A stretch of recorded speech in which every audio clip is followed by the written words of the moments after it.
Dr Leila Abid, professeure en cardiologie à l'hôpital Hedi Cheikh de Sfax, présidente de la Société tunisienne de cardiologie et de chirurgie cardiovasculaire. Bonjour, je vais vous parler du cœur et Covid-19. Et avant d'aborder ce sujet, je tiens à vous rappeler qu'on est à peu près à un mois de la première déclaration de premier cas de Covid-19 en Tunisie. Et on est à 21 jours de la déclaration de l'OMS qui a considéré que cette infection à coronavirus est une pandémie. Et depuis, on est en train vraiment de voir un nombre très important de papiers, un nombre incroyable de papiers qui sont en train de paraître et qui nous ont permis d'avoir une bibliographie très riche concernant cette pathologie-là, qui typiquement se manifeste par des signes généraux et respiratoires, mais aussi il peut y avoir des signes cardiaques, des atteintes cardiaques, d'où l'intérêt du choix de ce sujet-là. Et là, à travers cette présentation, je vais essayer de présenter mes réflexions, la réflexion des experts, et je vais essayer de faire le résumé des différentes études qui sont vraiment, comme je l'ai dit, très riches et très nombreuses. En fait, personne ne détient la vérité. On est tous en train d'apprendre une nouvelle médecine et de découvrir de nouvelles données concernant cette pathologie. Donc, nous allons aborder ce sujet à travers 5 questions d'ordre pratique. Donc, la première question, est-ce que les patients qui ont des comorbidités cardiovasculaires sont à plus haut risque d'être contaminés? Et s'ils sont contaminés, ce sont des patients qui sont à haut risque de mortalité et de développer des formes graves. Effectivement, en se basant essentiellement sur les données de la littérature et les différents papiers, et là je vous signale qu'on s'est basé essentiellement sur les expériences italiennes, les expériences américaines et chinoises, et un petit peu maintenant on est en train de voir l'expérience de nos amis français. Et là je vous présente par exemple cette étude-là, publiée par nos amis chinois et dans le JAMA, et le point fort de cette étude-là, elle a essayé de comparer la mortalité chez deux populations différentes, essentiellement nos amis qui ont maintenant le plus d'expérience en matière de coronavirus, essentiellement nos amis chinois et nos amis italiens. Là, il y a une concordance au niveau des data, quand vous le constatez, que pratiquement avant l'âge de 60 ans, on n'a pas le taux de mortalité, il est très faible. Mais après l'âge de 60 ans, et surtout après l'âge de 80 ans, vous voyez que le taux de mortalité est très important. Et là, si on regarde aussi la population âgée de plus de 80 ans, on voit le risque de mortalité chez les Italiens, il est de loin plus important par rapport à nos amis chinois. Peut-être ça peut s'expliquer par les caractéristiques épidémiologiques de cette population. Entre autres, généralement, ce sont des patients à plus haut risque cardiovasculaire et surtout, ce sont des patients qui sont obèses.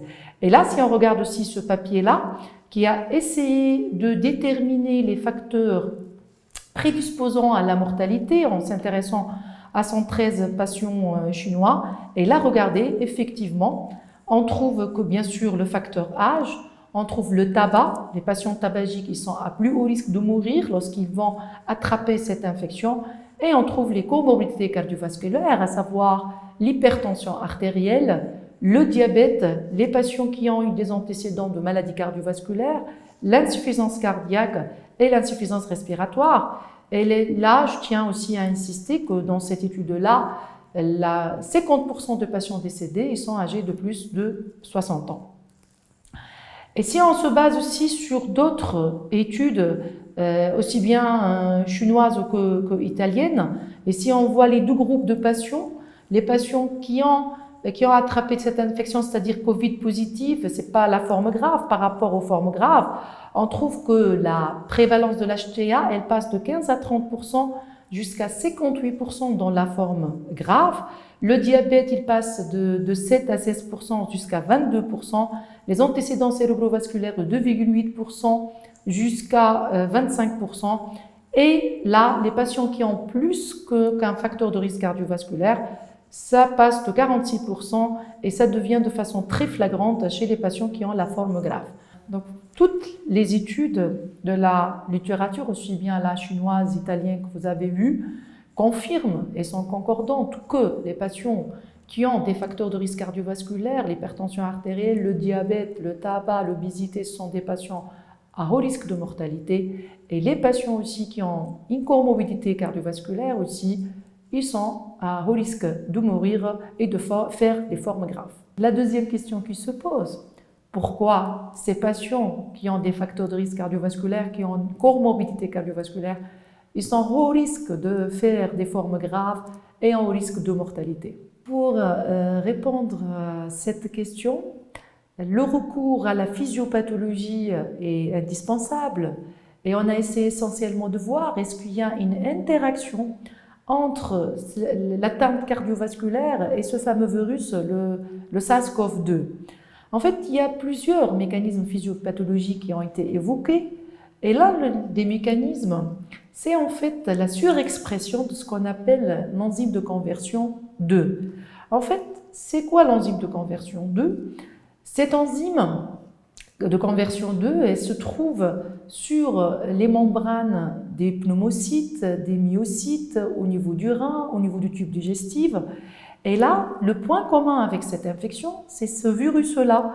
Il va se fixer au récepteur de cette enzyme de conversion 2 et il va pouvoir pénétrer dans ces cellules-là et donc de se répliquer. Et donc, plus il y a une surexpression de ce récepteur de l'enzyme de conversion 2, plus ce coronavirus va pouvoir causer des atteintes au niveau du cœur, entre autres, et au niveau du poumon.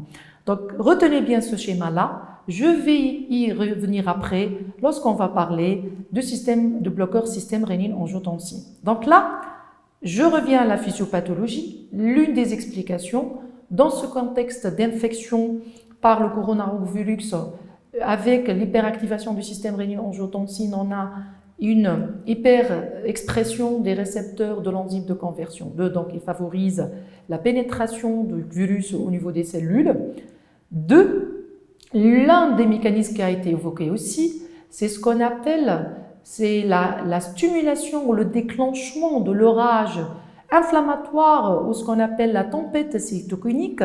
Effectivement, on a constaté que suite à l'infection par ce coronavirus, on se trouve vraiment face à une stimulation d'un état inflammatoire incroyable, très important, avec une décharge très importante des médiateurs de l'inflammation tels que les interleukines.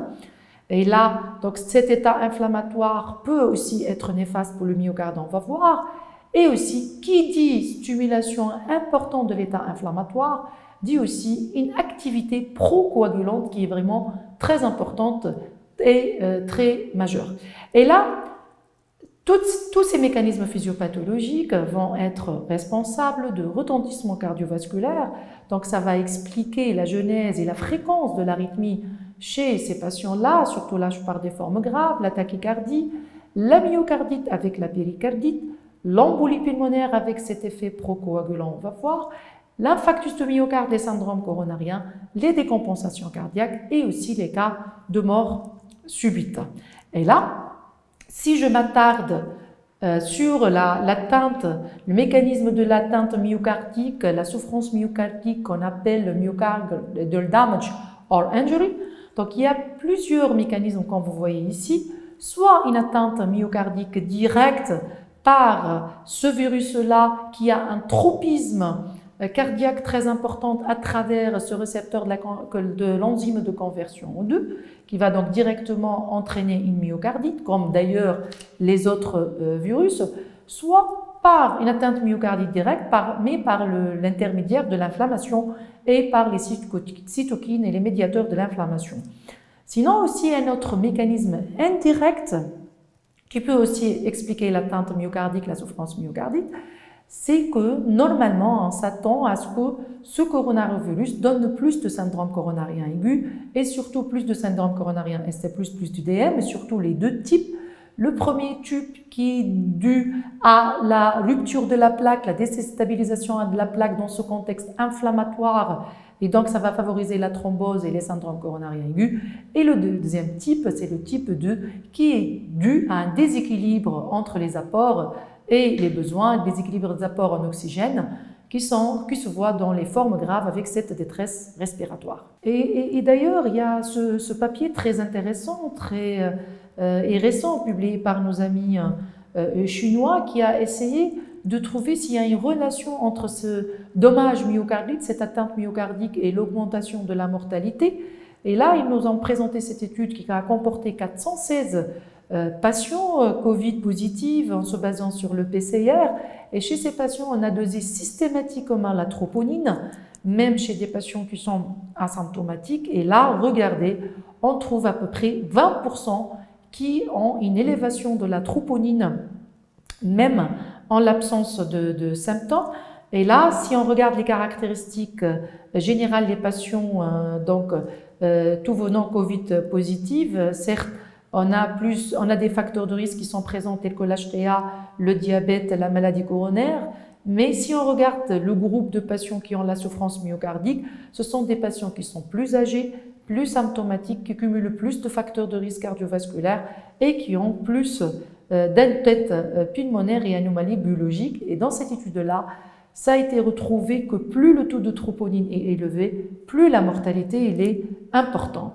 Et là, regardez, dans le groupe de patients qui ont une atteinte myocardique, ce sont des patients qui font plus d'arrêt cardio-respiratoire, qui ont plus d'atteinte rénale, plus de perturbations métaboliques, et ce sont des patients aussi qui ont plus de troubles de la coagulation et qui meurent bien sûr le plus. Regardez, c'est une mortalité de 51% dans ce groupe-là. Un patient sur deux qui a un taux de troponine élevé, il va donc mourir. Et si on regarde cette analyse multivariée, les deux facteurs essentiels qui ressortent comme facteurs indépendants de mortalité, c'est l'atteinte myocardique, le myocardial damage, mais aussi la détresse respiratoire. Donc le fait d'avoir cette atteinte myocardique qui est confirmée par l'élévation de troponine augmente le risque de mortalité par 3 et la détresse respiratoire, elle augmente le risque par 7.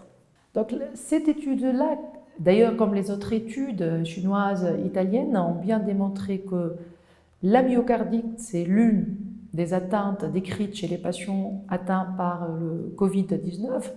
Mais quelles sont, en fait, si on essaie de voir, quelles sont les différentes atteintes cardiaques aiguës qu'on peut voir en cas d'infection par le coronavirus.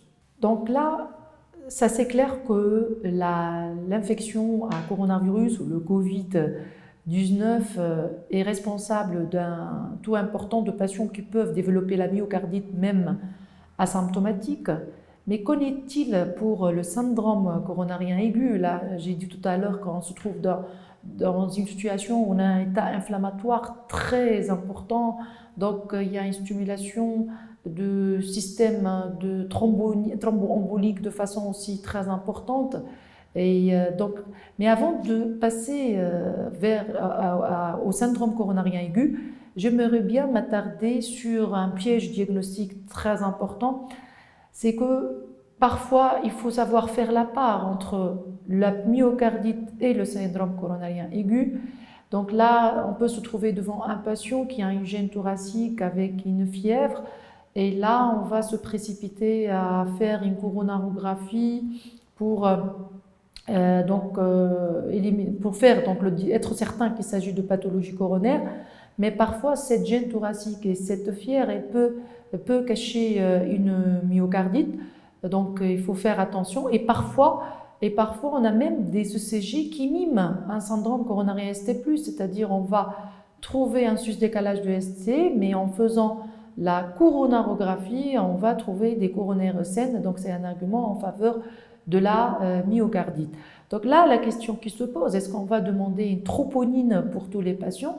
Si on regarde les recommandations américaines, ils ne sont pas pour la demande systématique de la troponine chez ces patients-là, sauf si ce patient il a de l'insuffisance cardiaque ou s'ils sont instables ou ils sont donc vraiment symptomatiques. Mais sinon, il ne faut pas la demander systématiquement. Et se pose aussi la deuxième question pour la troponine, comment on va confirmer le diagnostic?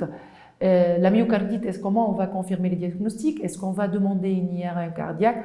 Honnêtement, non, parce qu'il y a un risque de contaminer l'IRM. Et là, c'est pas un examen qui est disponible partout sous nos yeux. Et peut-être là, l'échocardiographie avec le speckle tracking, elle peut nous aider, mais bien sûr tout en respectant les règles de la protection pour lorsqu'on se trouve devant un patient fortement suspect ou Covid positif. Et là, j'arrive au syndrome coronarien aigu. Les syndromes coronariens aigus, le ST+, actuellement, si on regarde les recommandations américaines ou si on est en train de, même on regarde les recommandations de l'UNIA Santé qui a réussi à regrouper toutes les sociétés savantes pour la prise en charge des patients atteints de Covid-19 et la Société tunisienne de cardiologie a participé à ce guide-là. On a privilégié la thrombolyse et les patients qui sont Covid positifs pour réduire le risque pour le personnel. Mais là, s'il y a la possibilité d'avoir des salles de cathé Covid+, qui ne font que le Covid+, dans ce cas, pourquoi pas, on encourage l'angioplastie primaire, bien sûr, tout en respectant les règles de la protection. Et il faut qu'il y ait l'équipement de protection pour le cadre médical et paramédical. Sinon, pour le syndrome coronarien ST-, c'est le traitement médical, il faut temporiser, sauf si le patient il est à très haut risque, il est symptomatique ce traitement, il présente un sus-décalage transitoire ou de troubles de rythme ventriculaire qui sont graves. Le traitement, il faut le garder, anticoagulant, antiagrégant, les statines, juste pour les antiagrégants, par exemple pour le clopidogrel, si on est devant une forme associée de détresse respiratoire grave, avec un état pro-coagulant très important, on peut doubler les doses, par exemple pour le clopidogrel. Juste une remarque très importante sur laquelle je pourrais bien insister, c'est en fait, dans notre pratique courante, on a constaté, contrairement à ce qu'on s'attendait, à avoir un nombre très important d'urgences et de syndromes coronariens aigus. Mais en réalité, on est en train de voir de moins en moins de patients qui consultent pour syndrome coronarien aigu. Et ça a été retrouvé dans les papiers publiés par nos amis italiens et chinois. Effectivement, là, ils ont constaté une réduction de consultation pour syndrome coronarien entre 10 à 40%. Donc là, le chiffre, il est alarmant. Où sont passés les syndromes coronariens de la planète? Est-ce qu'ils ont disparu? Est-ce qu'il n'y a plus de syndrome coronarien aigu? Est-ce que le patient ne présente plus de pathologie cardiovasculaire? Certainement, la réponse est non. Certainement, la réponse, c'est que les patients, les patients, ils ont peur de consulter parce qu'ils ont peur d'être contaminés, ils fuient les patients, les hôpitaux. De l'autre côté, peut-être le patient, en respectant le confinement, ils sont observants, ils sont en train de prendre leur traitement. Aussi, une autre explication, c'est l'encombrement des structures de soins. Actuellement, là, peut-être à l'étranger, en Tunisie, on n'est pas encore débordé, mais je pense en Tunisie, c'est surtout la phobie.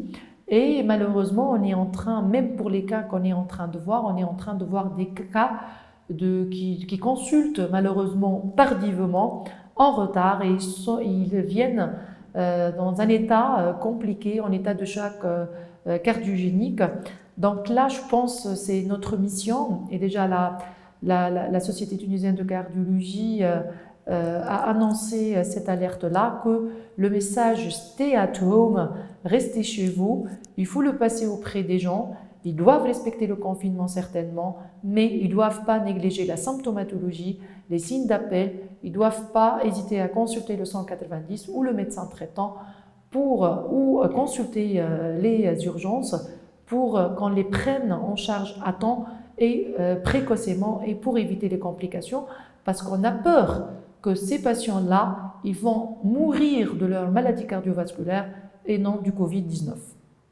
Et là, effectivement, si on regarde cette étude qui a été faite à Hong Kong, regardez le délai de prise en charge des patients qui consultent pour syndrome coronarien aigu a été multiplié par 4. Donc, c'est le délai symptôme premier contact médical, il est passé de 82 minutes vers 318 minutes. Si on regarde le délai d'Oort de Weiss, il passe de 84 à 110 minutes. Et le délai entre l'arrivée en salle de cathétérisme et le ballon passe de 20 à 33 minutes. Donc, message clé, il faut bien sensibiliser les patients. Il ne faut pas qu'on lâche nos patients. Et pourquoi pas penser à développer même la télémédecine. Et il y a une autre aussi complication qui est très importante à signaler pour ces patients-là qui sont atteints de Covid-19. Et je pense là, c'est une caractéristique de cette pathologie-là. Et ça s'explique même sur le plan physiopathologique. Tout à l'heure, on a dit qu'on a un état procoagulant qui est très important. Et là, c'est le risque thromboembolique de faire des embolies pulmonaires qui a été retrouvé dans la littérature, qui a été retrouvé dans des papiers chinois, mais aussi nos amis français sont en train de le constater. Là, par exemple, à la Pitié-Salpêtrière, actuellement, ils sont en train d'injecter systématiquement tout scanner fait dans le cadre de suspicion de Covid-19. Et regardez ce chiffre-là, dans 40%, dans 30 à 40%, ils tombent sur des embolies pulmonaires. Donc là, l'association Covid-19, embolie pulmonaire est très fréquente.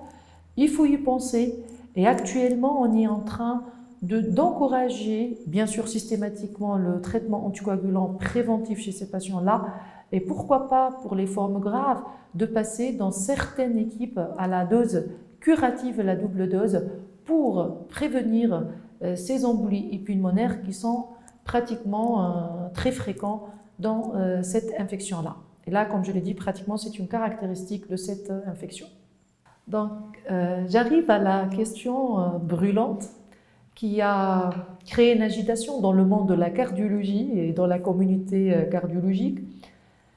Faut-il arrêter les bloqueurs du système rénine-angiotensine, c'est-à-dire les IEC et les ARA2?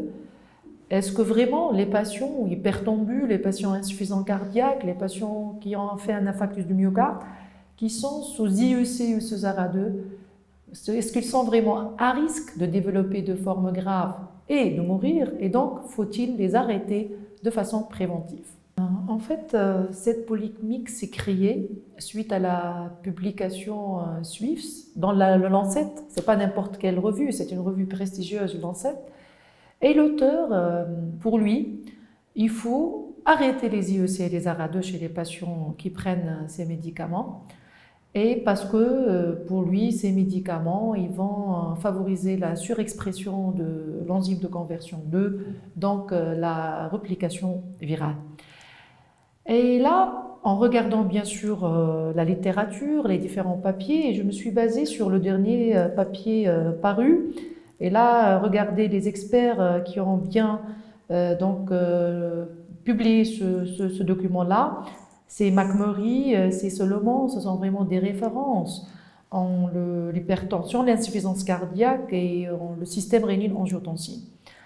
En fait, pour répondre à cette question, il suffit de comprendre la physiopathologie et comprendre cette interaction entre le système rénine-angiotensine et l'infection Covid-19. Et je vais reprendre effectivement le schéma que j'ai détaillé tout à l'heure. En fait, l'enzyme de conversion type 2, ce n'est pas l'enzyme de conversion qu'on connaît, nous, les cardiologues et les néphrologues. L'enzyme de conversion qui est inhibée par l'inhibiteur de l'enzyme de conversion et qui intervient dans le mécanisme d'action des bloqueurs du système rénine-angiotensine, c'est l'enzyme de conversion 1 qui va transformer l'angiotensine 1 en angiotensine 2. Et cette angiotensine 2, il va faire ses effets vasoconstructeurs et il favorise la fibrose et tout. Et donc là, l'intérêt du bloqueur du système rénine-angiotensine. Mais de l'autre côté, l'enzyme de conversion 2, son rôle, c'est de contrecarrer cette hyperactivation et ce système rénine-angiotensine-aldostérone.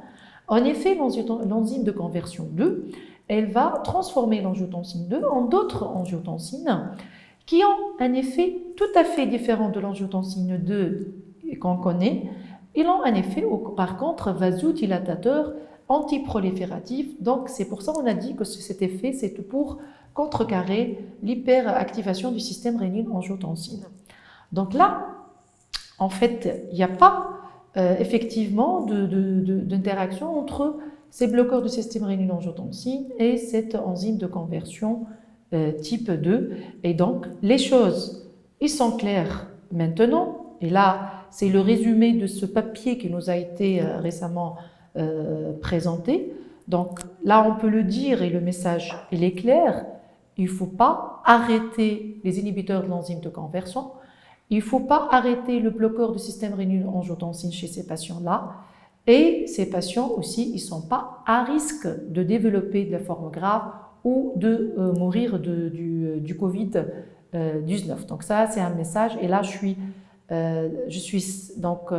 vous rassure que toute la communauté cardiologique internationale, la majorité des sociétés savantes, la Société européenne d'hypertension artérielle, la Société française d'hypertension artérielle, l'American College of Cardiology et même notre Société tunisienne de cardiologie, on est tous d'accord qu'il faut garder ces traitements-là chez nos patients et il ne faut surtout pas les arrêter. Et là, on peut prendre le cas de patients qui prend ce médicament, qui est Covid+, qui est asymptomatique, il n'y a aucune raison de les arrêter.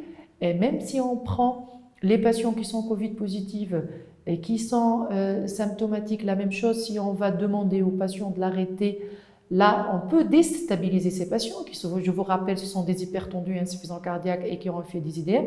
Donc là, on peut favoriser les complications cardiovasculaires et aussi en incitant le patient à venir changer le médicament, on peut l'exposer à plus de risques de contamination. Reste la situation où le patient vraiment il a une forme grave et c'est au cas par cas et c'est au réanimateur en concertation avec le cardiologue de se décider pour arrêter ou ne pas arrêter ces molécules-là. Ça dépend essentiellement de l'état hémodynamique des patients.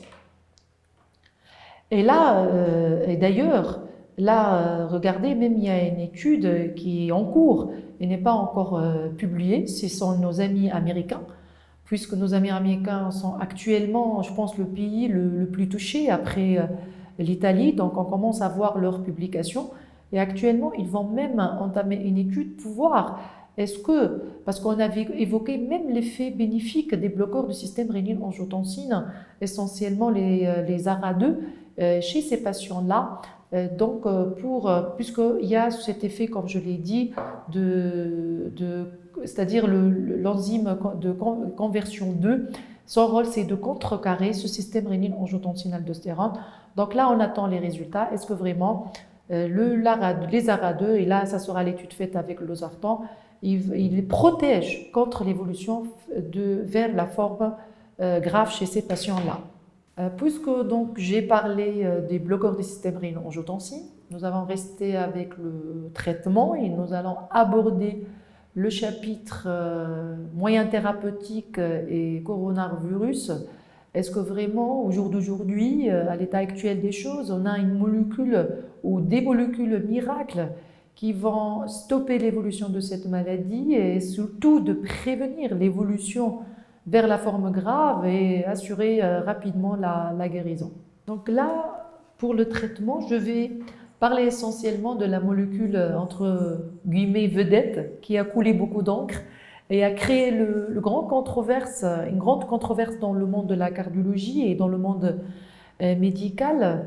Cette molécule a été défendue essentiellement par professeur Raoul et il l'a présentée en tant que molécule miracle qui va nous permettre de guérir et qui va inhiber cette réplication virale et va réduire cette charge virale en un temps très limité. Ça n'empêche pourquoi elle a suscité une grande rumeur qui a entravé les cardiologues, vu essentiellement les effets secondaires qui ont été rapportés avec cette molécule. Et là, je vous rappelle que cette molécule, l'hydroxychloroquine, il a une action essentiellement, classiquement antipaludienne.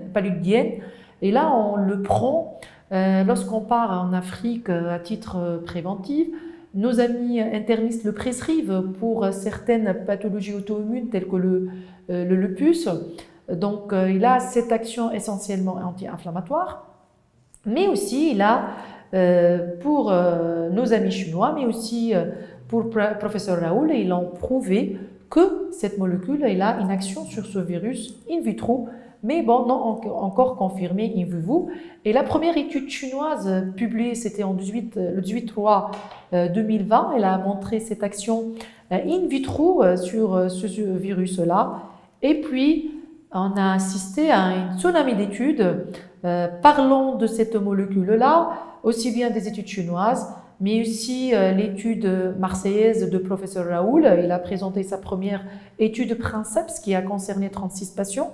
Il a mis 20 patients sous hydrochloroquine et 6 autres sous l'association avec l'antibiotique l'azithromycine versus 16 contrôles. Et dans cette étude-là, il a retrouvé qu'à J6, dans 75%, on a pratiquement une disparition totale de la charge virale. Donc le résultat, il était vraiment spectaculaire. Il a mené une autre étude à plus large échelle avec 80 patients qui a été publiée récemment. Et d'après les résultats, 65 patients, des patients sont sortis dans 93% avec négativation des tests AG8. 4 uniquement ont nécessité l'unité de soins intensifs avec un seul décès et 12 patients ont nécessité l'oxygénothérapie.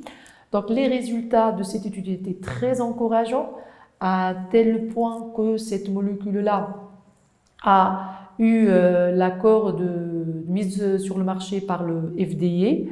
Et depuis, les protocoles ne cessent pas. Il y a à peu près 45 protocoles qui sont lancés en Chine. Il y a la fameuse étude européenne Discovery qui va comparer en fait 5 bras dans l'hydrochloroquine avec aussi les antiviraux.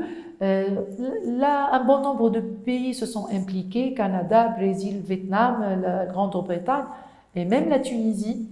La Tunisie, elle est finalisée avec le ministère de la Santé. Ils sont en train de finaliser un protocole de prescription de l'hydrochloroquine chez nos patients. Et d'ailleurs, nos patients maintenant, ils sont sous hydrochloroquine. Donc là, certainement, on attend les résultats de ces études-là, de ces protocoles, pour avoir des données plus robustes, parce que au jour d'aujourd'hui, on a des données, entre guillemets, qu'on peut décrire d'un peu fragiles. Alors, l'hydrochloroquine, probablement, et on peut dire aussi maintenant que pour le moment, en attendant les résultats des études, c'est la molécule de choix. Il faut la donner pour nos patients sous prescription médicale. Et ça a été annoncé par le ministre de la Santé, mais il faut faire attention.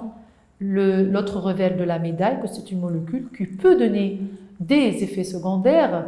Et l'effet secondaire qu'on redoute, nous, les cardiologues, c'est l'allongement de l'espace QT. Et là, vous voyez la liste. Et surtout, si on va l'associer avec d'autres molécules, surtout avec l'azithromycine, avec les antiviraux et certains d'autres molécules. Donc, oui, on le prescrit, mais il faut faire attention parce que l'allongement du QT, ça expose au risque torsade de pointe et donc il expose au risque de la mort subite. Il y a même l'American College of Cardiology, quand vous voyez ici, elle a proposé ce score-là. Ce score qui classe le patient à haut risque d'allonger son QT et donc à risque de torsade de pointe, de mort subite. Donc vous le voyez, qui tient compte de l'âge, du sexe, le fait prendre un diurétique et la fois d'avoir une hypokaliémie. Comme vous le savez tous, cette hypokaliémie prédispose l'allongement du QT, donc elle favorise le risque de développement des troubles de rythme. Et là, j'aimerais bien insister que, en regardant l'expérience de nos amis chinois ou italiens, on a constaté, et même nos amis français, ils ont constaté que chez ces patients-là qui sont Covid positifs, il y a une prévalence très importante de l'hypokaliémie qui peut arriver jusqu'à 60%. Donc là, même en dehors de problèmes digestifs, même en dehors de diarrhée, et c'est purement par une atteinte rénale. L'atteinte rénale avec la tupulopathie aussi, elle a été décrite dans le Covid parce que, je l'ai dit au début, il y a des récepteurs, l'enzyme de conversion type 2 au niveau du rein. Donc là, il faut faire attention pour la kaliémie. Ce score aussi tient compte de la présence ou pas d'insuffisance cardiaque, du sepsis ou pas. Donc là, c'est un score qui peut nous aider, mais toujours il faut avoir le bon sens clinique chez ces patients-là. Donc j'insiste très bien sur, c'est un message clé, c'est un message phare, c'est qu'il faut vérifier la kaliémie chez ces patients-là. Et attention, parce que généralement, ils sont en hypokaliémie avant de donner ces molécules-là. Attention lorsqu'on va associer avec des molécules qui allongent le QT. Et actuellement, dans les protocoles, c'est clair, avant de prescrire cette molécule-là, il faut demander un électrocardiogramme pour calculer l'espace QT. Et le lendemain aussi, il faut faire un ECG pour calculer cet espace QT. Et après, il faut contrôler ces patients-là. Et là, vous voyez que nous, les cardiologues, on s'est vraiment très impliqués dans cette pathologie-là parce qu'on est amené à vérifier ces électrocardiogrammes, à vérifier cet espace QT.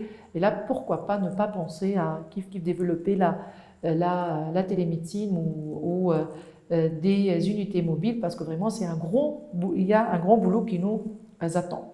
Donc, toujours avec les médicaments, là, nos patients, là, je pars toujours de la cardiologie, généralement, ce sont des patients qui cumulent beaucoup de facteurs de risque. On l'a vu, l'ont des comorbidités, ça a été prouvé dans la littérature, donc ce sont des patients qui sont polymédiqués. Là, il y a des molécules qu'on doit garder au contraire, et il doit insister auprès de nos patients de les garder. Sans qu'il y ait de précautions particulières. Là, je parle de l'aspirine dose préventive, l'aspirine avec son action anti-agrégante plaquettaire, les inhibiteurs des récepteurs P2Y12, les anti-agrégants plaquettaires, les statines, la colchicine, les diurétiques. Bon, il faut juste faire attention pour l'hypokaliémie, mais il faut, là c'est en vert, c'est le rouge,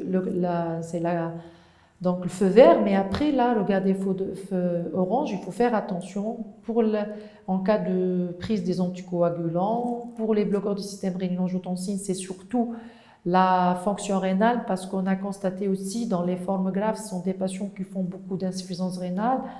Les bêta-bloquants, les inhibiteurs classiques, parce que ça a été décrit dans la littérature des cas de troubles de la conduction. La flécaïne, l'amiodarone avec la sotalol, risque d'allongement de QT, et là aussi ça a été démontré dans la littérature, même sans chloroquine, que ces patients-là, surtout pour les formes graves, ils font beaucoup de troubles de rythme, donc on doit faire, on les prescrit, mais on doit faire attention. Attention aussi aux anti-inflammatoires non stéroïdiens. Au tout début, il y avait des articles qui ont attiré l'attention sur la prescription et la prise, l'automédication des anti-inflammatoires non stéroïdiens qui étaient responsables de cas de mort subite et d'aggravation, surtout chez des sujets jeunes. Donc, éviter les anti-inflammatoires non stéroïdiens, bien qu'on n'a pas vraiment de preuves solides, mais par précaution, il faut éviter. Priorité pour le paracétamol et aussi la digoxine, surtout en cas d'hypokaliémie et en association avec l'hydrochloroquine, avec le risque d'allongement du QT et le risque de troubles de rythme. À côté de l'hydrochloroquine, il y a d'autres molécules qui sont prometteuses, qui ont été testées. On a quelques résultats qui sont pour, quelques résultats qui sont contre, et surtout là, je parle de la place des antiviraux et aussi des anti-inflammatoires, les anti-récepteurs de l'interleukine, puisque au tout début de la présentation, on a insisté sur cet orage cytokinique, cette tempête de médiateurs de l'inflammation qui sont déclenchés suite à cette infection, à cette pathologie de Covid-19. Et là, il y a le tocilizumab, c'est un anti-récepteur de l'interleukine 6 qui a été testé. Les résultats ils sont prometteurs, mais on attend d'autres études. On parle actuellement il y a des cas publiés de transfusion de plasma de patients convalescents, des immunoglobulines qui sont transfusés et ils ont permis la guérison. Et tout récemment, on parle d'un antiparasitaire qui est l'ivermectine et on a retrouvé qu'il réduit, voire même il annule la charge virale dans 48 heures. Et là, je pense que c'est l'avenir. Il y a beaucoup de choses à faire, il y a beaucoup de choses à développer pour traiter cette infection. Certainement, et vous l'avez constaté, que la recherche progresse sur tous les fronts, mais je pense qu'il y a un message clé à passer, que le meilleur traitement reste la prévention. Et là, votre rôle est primordial de vous protéger, mais aussi de protéger les autres de vous. Vous avez aussi un rôle majeur de sensibiliser vos patients, de les écouter. Donc vraiment, il faut être à l'écoute. Il ne faut pas qu'on abandonne nos patients. Il faut être proche d'eux, même à distance. Et bien sûr, on doit être à la page et on n'a pas le choix parce que là, on est devant vraiment une production journalière énorme et incroyable de papier sur ce sujet-là. Et je termine par un autre message que je trouve très important, c'est de s'entraider. On doit être solidaire, on doit rester solidaire pour vaincre cet ennemi invisible, pour essayer surtout de protéger nos patients, de nous protéger comme je l'ai dit, mais aussi de rompre cette évolution exponentielle de la mortalité et surtout pour protéger notre pays. À la fin, je vous remercie pour votre écoute. Que Dieu nous protège et à très bientôt.